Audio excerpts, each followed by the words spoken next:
Mais sur ce début de saison, en tout cas, on va parler de championnat. Donc voilà, pour revenir au début de saison, Sur le championnat, Ligue des Champions, on en parlera après. Sur le championnat. Les championnats, on gagne avec la moitié de cette équipe. Oui, mais ce que je veux dire, c'est l'évolution d'après Mbappé, ce qu'a mis en place Lucien Riquet. Moi, je fais ça très bien. Ce qu'a essayé de mettre en place Lucien Riquet. Dans le championnat, ça. Je n'étais pas inquiet, moi. Voilà, ça marchait parce qu'on gagnait les matchs. Voilà, on n'avait pas de défaite. Non, mais ça, tu peux. En fait, tant que tu gagnes, ton équipe, elle peut prendre le temps de progresser, même dans le jeu. Tant que tu gagnes. Bien sûr. Les mecs, ils prennent confiance, tu vois, machin de ça. Mais le problème, c'est qu'à partir du moment où il a commencé à y avoir des matchs où on galérait en Ligue des Champions, Barcola, il s'en prenait plein la gueule. Le mec finit quand même. Alors il avait des super stats. Il était à 12 buts, le mec était meilleur buteur. On disait, mais Barcola, dès qu'il y a un gros match, c'est fini. Mais je voulais te parler de Barcola justement, parce que toujours sur l'idée de l'après-saison ou l'après-Mbappé, tu as l'avènement de Bradley Barcola, qui brille tout de suite avec le Paris Saint-Germain. Pareil, dans ton esprit, tu t'es dit, bon, Mbappé, il est parti. Bon, c'est un joueur hors norme, Mbappé. On l'aime, on ne l'aime pas, c'est un joueur hors norme. J'ai jamais pensé que Barcola était aussi bon qu'Mbappé. Voilà, mais c'est ça que je voulais te poser comme question. Est-ce que, non, pas aussi bon, mais est-ce que tu penses qu'il peut avoir une trajectoire à la Mbappé ? Non, parce que je trouve qu'il a un style. J'adore je trouve qu'il a quand il part comme ça, mais au-delà de la vitesse, ce qu'il dégage, il va vers le but. Il fuit jamais le but. C'est ça la vraie force. C'est-à-dire qu'il y a des mecs qui vont aller sur le côté, tout ça. Il y a même des Jérémy Doku qui sont très forts techniquement. Ils vont pas. Lui, il a une obsession quand il a la balle, mais ça rend ouf un défenseur. C'est que le mec était obligé de faire faute. C'est pour ça qu'il crée des rouges. C'est pour ça qu'il crée des trucs. C'est parce que lui, il va vers le but. Il n'y a pas de je vais m'enfoncer sur le poteau de corner, faire des grilles. Il fonce vers le but. Il ramène son truc et puis avec son corps qui est loin du ballon là, où tu sais pas s'il va la rabattre ou alors la donner ou est-ce que tu dois aller la chercher, tu vois. Il est très déstabilisant. Après, il n'a pas la palette technique d'un Doué, d'un Dembélé, tu vois. C'est beaucoup plus. Il a besoin d'espace, tu vois. Quand c'est renforcé, tu as l'impression qu'il galère un peu plus, même s'il arrive. Mais il y a des fois, il force un peu le jeu. Oui, voilà. Mais bon, c'est des jeunes. Oui, bien sûr. Et moi, je te dis, pour moi, ce qui a vraiment changé, c'est que déjà, il y a ce match, quand on y réfléchit, ça joue à rien. Il y a honnêtement, moi, j'étais au parc contre City. 60e minute, il y a 2-0 pour City. On se dit, si on en prend un troisième, il faisait moins 15. Hein. Puis on se casse. Je n'étais jamais parti d'un match, moi. Mais là, par contre, il fait trop froid. Je vais mourir. Tu aurais fait le Marseillais, quoi. Ah ouais, le Marseillais, de base. C'est-à-dire que je serais parti. Non, mais j'avais trop froid. J'en pouvais plus. J'ai envie de crever. Et c'est même pas le jeu collectif qui nous sauve. C'est Barcola qui part de 50 mètres, qui fait un petit pont et qui traverse tout le terrain. C'est ça qui te sauve, qui relance la machine. Et comme les autres, ils sont en papier mâché, tu les déglingues. Il fallait le faire, mais on l'a fait. En plus, il pleuvait, c'était épique. Ça fait un petit déclic.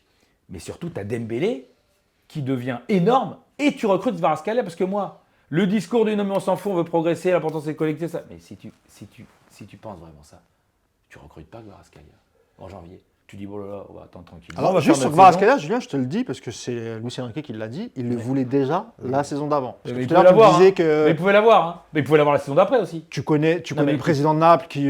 Oui, d'accord, mais. C'est un peu difficile. Mais il pouvait l'avoir en juillet si on n'était pas pressé. Il pouvait. Pourquoi tu crois qu'il l'a pris ? Parce qu'il s'est dit, il y a un coup à faire. Il y a un truc à jouer. Moi, je me rappelle, je venais fou. Je disais, putain, en janvier, il faut qu'on achète un ou deux mecs parce qu'il y a un truc à faire. Il ne manque rien. Les autres équipes sont. Tu sais, quand à un moment donné, tout le monde est groggy. Personne n'est vraiment intouchable. Il y avait des équipes fortes, mais il n'y a aucune équipe. Le Real, c'est balbutiant. Le Barça, c'est jeune. Personne n'est intouchable. D'ailleurs, la preuve, c'est pas un hasard. L'Inter et le PSG, là, c'est depuis 2004, c'est la première fois en finale que tu n'as pas ni un Anglais, ni un Allemand, ni un Espagnol.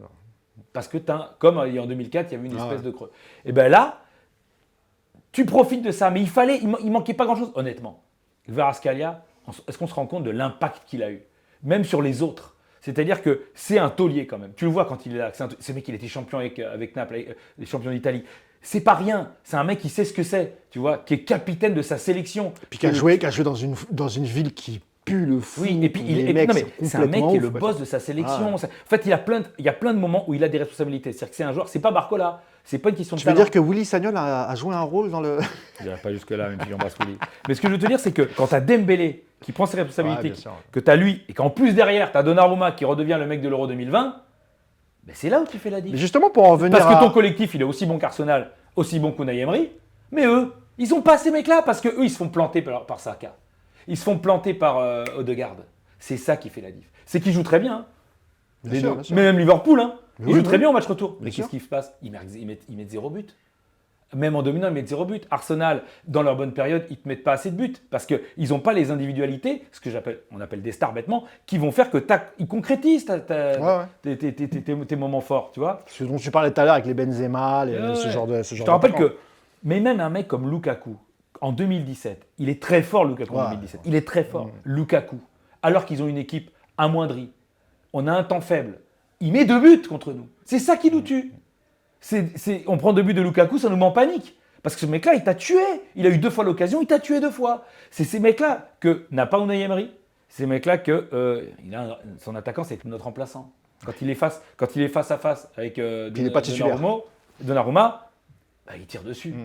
Mais mec, si tu as un mec d'un très haut niveau, il met tranquillement un pied à lui là. Et là, c'est la panique. Parce que s'ils reviennent à 4-4, c'est la panique. Et comme ils ont raté 2-3 occasions, tout d'un coup, on reprend confiance. Tu vois. Et il y a un truc qui a aussi beaucoup changé par rapport au remontada, c'est que la nouvelle règle fait que tu ne peux plus passer de éliminer à qualifier. Et ça change tout. Oui. C'est-à-dire qu'une équipe, si elle revient à ta hauteur, elle va réfléchir avant de se passer à l'abordage parce que personne n'est éliminé. Ce qui est le cas de Liverpool. Liverpool, ils ont à 1-0 pour nous. Ils ne sont pas allés à l'abordage. Ils ne nous ont pas mis une pression de malade. Tu voyais que tout le monde se regardait et se dit attends, il y a les prolongations, il peut y avoir les tirs au but, on est chez nous. Mais si tu es à un but, si toi tu les élimines, ils te mettent un foueg comme tu as pris pour la remontada, c'est-à-dire les 5 dernières minutes, tu prends le feu. Mais comme ils ne sont pas éliminés, tu ne prends pas le feu. Ça se regarde plus. En fait, tout a changé depuis 2 ans avec cette règle déjà. Et en plus, le foot est un peu plus équilibré. Et moi, je suis content parce que là où il a changé aussi un truc, et Luis Enrique, qui ne me plaisait pas, c'était ce côté liquide dans la compo. Et les Ganguin-Linov, et arrière droit. Changement de poste, on fait des tests. Mais moi, j'ai dit, moi, ce que je veux, je m'en fous. Au final, je veux quand même une équipe type. Parce que tu gagnes avec une équipe type depuis toujours. Mais aujourd'hui, à un mec près, tu dis exactement qui joue la finale. Mais moi, j'ai une question sur... parce que moi, ça me rassure. Je voulais te poser justement cette question sur Luis Enrique. Est-ce que finalement, Luis Enrique, il n'a pas cette chance, en tout cas pour cette saison, de ne pas avoir, évidemment, Mbappé, Neymar, Messi... Non, Neymar, attends, je vais finir. Non, mais je te réponds. Neymar, oui. Non. Mbappé, oui. Neymar blessé, non. Pardon, oui. Mais est-ce qu'il a... Il a un effectif qui est quand même assez jeune, avec quelques cadres, on va dire, comme Marquinhos, peut-être Hakimi, ce genre de joueurs, tu vois. Hakimi, c'est un monstre. Meilleur arrière droit du monde. Bien sûr, évidemment. Est-ce qu'on se rend compte? C'est pour ça que je te dis ça. Tu vois, les autres là qu'on a battus, ils n'ont pas Hakimi. Hakimi, il met un nombre de buts important. Hakimi qui est redevenu Hakimi. Parce que moi, je suis désolé, Hakimi, et pourtant je suis d'origine marocaine, je connais mon amour pour cette patrie, c'est un compatriote, et quand il arrive de l'Inter... J'ai l'impression qu'il est espagnol quand même plus. Non, c'est un marocain. Tu n'as jamais entendu parler arabe, c'est pour ça. Il parle espagnol. Non, mais tu vois, Hakimi, les 2 premières saisons, honnêtement, quand tu vois ce qu'il faisait déjà à Dortmund, puis à l'Inter, quand on le recrute, on est tous contents de l'avoir. Je suis désolé, les 2 premières saisons, c'est pas non plus ouf. Pas mauvais. Non, pas mauvais, mais c'est pas le Hakimi de l'Inter. Ce que je veux te dire, c'est que c'est pas le même système que l'Inter, on est d'accord. Ça reste un grand joueur, c'est-à-dire que les grands joueurs, il a été dans des grands clubs, c'est-à-dire qu'à un moment donné, quand il va bien, il est très fort. Tu vois ce que je veux dire ou pas? Les mecs. Mais c'est une coïncidence, selon toi, qu'il redevient fort après le départ d'Mbappé. Pour toi, c'est une coïncidence? Non, mais moi je pense qu'Mbappé a une mauvaise influence. Moi je pense la vraie mauvaise influence, c'est Mbappé qu'il a. Et on a toujours cru que c'était Neymar. Neymar, même Ander Herrera te le dit, c'était lui le boss quand on est allé en finale de Ligue des Champions. Après, pas oublier que Luis Enrique, quand il a gagné sa Ligue des Champions, c'est Neymar qui lui fait gagner. En 2015, c'est Neymar. Bien sûr. Et la remontada, c'est Neymar. Donc, c'est que là, aujourd'hui, il a moins besoin de ce niveau de joueur, parce que ce niveau de joueur n'existe plus. Mais c'est plus facile aussi pour lui de contrôler ce groupe, parce que tu n'as plus d'ego. Tu vois, un mec comme Mbappé l'année dernière, il a pas, franchement, Luis Enrique, il n'a pas réussi à en faire ce que lui voulait en faire. Tu vois ce que je veux dire? Personne, parce qu'il est trop loin, il est trop haut, et qu'il était quasiment au-dessus de Nasser, Mbappé à cette époque. Aujourd'hui, Luis Enrique... C'est Messi et Mbappé. Ces deux-là, pour moi, ces deux-là, c'est les plus plombants. Alors après, moi, ça ne me dérange pas, les mecs, ils vieillissent. Moi, ce qui me dérangeait, c'était de penser que c'était le problème d'avoir des joueurs de très haut niveau, que ce soit de ça, parce que qu'on les remplace pas du coup. Qu'on se dise, avec une équipe de jeunes, ben non, je te dis, le meilleur exemple, c'est que tu as battu des mecs qui ont des équipes comme toi, qui jouent très bien, mais qui n'ont pas tes individualités. C'est factuel. Bien sûr. À un moment donné, des équipes qui jouent bien, on en a rencontré, les Leipzig, les Bergame. Mais quand il n'y a pas un mec au-dessus, tu plafonnes.